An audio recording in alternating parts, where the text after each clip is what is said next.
Today's February 20th, 2019, and this is episode 50 of PlaneSavers. Good morning, folks. It is minus 26 degrees Celsius, which is minus 15 degrees Fahrenheit here in Yellowknife. Today is episode 50. This is 50 episodes that we've made together. Oh my God, it's been such a journey, and we got so much more to go. It's exciting. It's very fun. I want to take this time to thank everybody who's watched, subscribed, commented, liked, bought merchandise, donated, super chat. Everybody, again, like I said a million times, even if you watch 1 millisecond of any of these videos, you've helped out. So I want to say congratulations to you guys. So even if it's a happy day for us, you know, episode 50, let's bring the color down. And hopefully now I'm in black and white, because today is actually the 60th anniversary of Black Friday. And Black Friday was February 20th, 1959, when the Canadian Avro Arrow fighter program was canceled. And, you know, Canada's grieving, you know, ever since. It's been 60 years. And I know a lot of viewers might not know what the Avro Arrow is. So I'm going to make this short little montage to kind of get you up to speed on what the Avro Arrow is and what happened to it. March 25th, 1958, one of Canada's most proudest moments. After many years of development, the Canadian-built Avro Arrow takes its first test flight. The CF-105 long-range all-weather interceptor was a mighty big airplane. It was 80 feet long, 21 feet high, and a wingspan of over 50 feet. It had a service ceiling of 53,000 feet and was capable of Mach 2.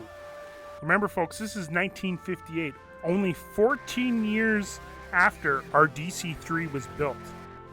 Get that, put that in your head, only 14 years. Isn't that crazy? This aircraft was so ahead of its time that even the current F-18s that the Canadian Air Force fly do not meet the same spec as the Avro Arrow. This was an amazing aircraft, amazing potential, but unfortunately it wasn't going to end up that way. Black Friday, one of the saddest days in all of Canadian aviation. The Prime Minister at the time, Diefenbaker, decided that he didn't want the Avro Arrow and ordered it scrapped. Now, there's many controversies on how, when, and who, and there was a lot of people upset. And there's many documentaries and many books that go into this subject very deep, and I recommend every single one of them. But take a look at this. All the years of development wiped out overnight. It was deliberate, cold, and callous. Thousands of highly skilled Canadians were out of a job, and only small pieces of the aircraft remain to this day. Truly one of the saddest days in history.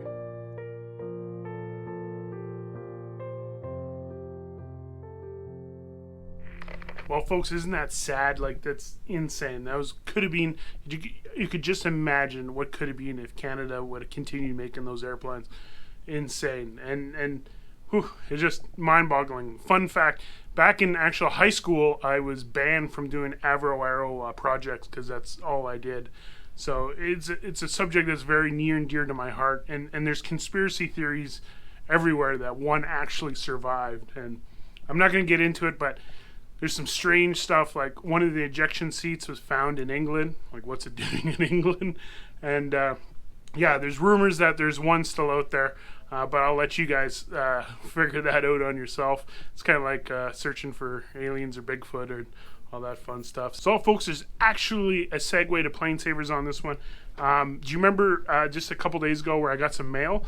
Well, check this out. The Avro Museum in Springbank, Alberta, is actually building. They're building a 60 scale replica, a flying replica of the Avro Arrow. So check it out, folks. If you're in the Springbank area, go check these guys out. They're really doing something extremely special, and probably the only place in the world that's doing something this absolute cool and this close to my heart. So check them out. I haven't seen it yet, so definitely, hopefully on a PlaneSavers episode soon, I'll go check these guys out. Absolutely amazing. But let's get some more plane saving. Let's head off to New Zealand, where I got a super big surprise for you guys. So yeah, pack up and let's go.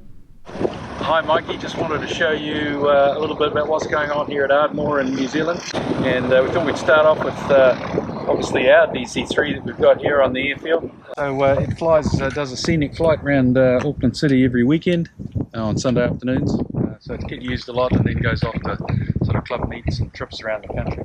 We'll go back over to our hangar now and I'll show you what's going on over there. Hi guys, well, back from seeing the DC-3 and show you what's going on the hangar here. So the first thing is this de Havilland Canada Beaver.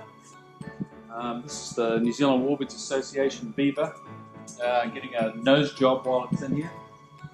The front section of the Beaver is a steel tubular structure that supports the engine and corrodes quite badly, and so we've replaced this whole section here with a new one that's made as a spare part. You just have to remove all the original stuff. These pieces have also been replaced, and gives us an opportunity to tidy up the cockpit area, make it all look a little bit tidier inside. So this is serial number 25, this Beaver, so it's a pretty old one. So you know, we're just making the control wheel look good. Canada, eh? Stick some new transfers on and switch panels and what have you. All getting tidied up, ready to go back in again. So that job will be finished in a few months. So we have a Hawk 75, which is this is the predecessor to the P40 Kittyhawk, which most of you probably know. This one is got a pretty interesting history. We've taken this project over, partially built from chap Mike Nichols, who started the restoration. So this aeroplane was originally a Norwegian aeroplane. CU554 is its serial number, and it was captured by the Germans and then sold off to the Finns, and they used it to fight the Russians in the continuation war at the beginning of World War II. So it's a lot like a Kittyhawk, except this one has a radial engine in it. The same motor that's in the DC-3, only a very early dash number. So yeah, round engine. Eventually they took the radial engine out, put the Allison in it.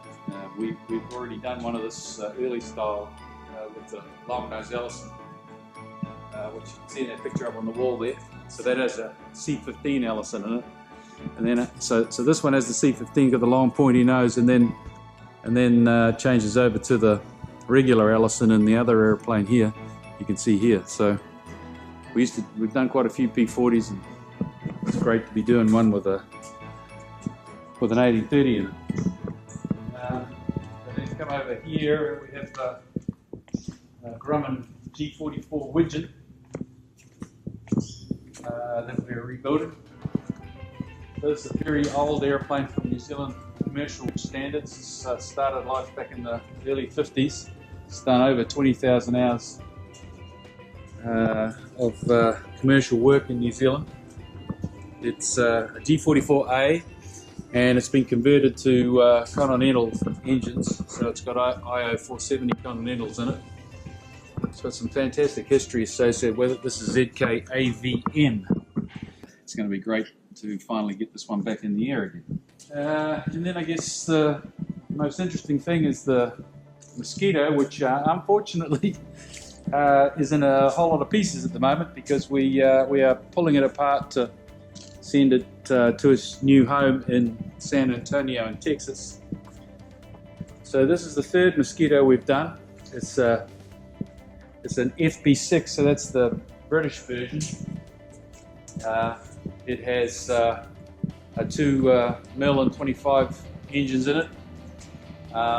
This particular one is PZ474, which was operated by the Kiwis post-war. So this airplane used to be in New Zealand, and then it was flown back to the USA in the 50s, and more or less left it to die up there. and we brought it back to New Zealand for the new owner in 2014, and we just started flying it a few weeks ago. The test flying is all finished, and yeah, as you can see, we're pulling it apart and building these stands to get it ready to ship back to San Antonio. So it's actually leaving Auckland next week, bound for Houston. So it's painted in a Coastal Command, RAF Coastal Command paint scheme, which is the grey on top and the light green underneath. It's got invasion stripes just like they would have had around D-Day. So this airplane has a D-Day connection as well, which is kind of cool considering what you guys are up to, Mike. Yeah, so this was 235 Squadron from Portreath in England. It would have looked a lot like this, has rocket hard points on the wings, and would have carried 60-pound rockets maybe for shipping attack and support of the landings in D-Day. So the wing's getting ready to go in the box. And out here you can see it's 27 degrees Celsius here today, about 80 Fahrenheit. Not freezing cold, that's for sure. So yeah, so there's the fuselage. All strapped in and ready to go. Got the horizontal on the wall there, the radiator section here. It's a Fighter Bomber 6, so it's equipped with 4 Browning 303s and 4 20mm cannons, plus bomb bay that can carry a couple 500-pound bombs as well. So this will be back in Texas in about a month.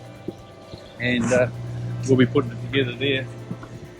Send some guys over to reassemble. Yeah. So we'll pop next door and have a look at the Spitfire now. That's crazy, folks, man. That footage from New Zealand is insane. Thank you, Wardbury Restoration, for getting that for us. I'm speechless. The airplanes you guys are doing almost puts everything else to shame. It's insane. That's insane, man. Thank you for sharing that. The 3rd Mosquito in the world. I think you guys did them all. So that's, oh my God. I can't believe that. I'm not exaggerating, folks. I can't believe it. And look, it was super warm and it's super cold here. But anyway, I'm going to continue the rest. There's about 5 more minutes. There's a half an episode left just on that Spitfire. So sorry to leave you with a to be continued, but yeah, we started off kind of dark with Black Friday, but we ended off, you know, with a company that's saving a lot of airplanes. So yeah, it's amazing, and I hope to see you guys soon, and we'll see you in the next one.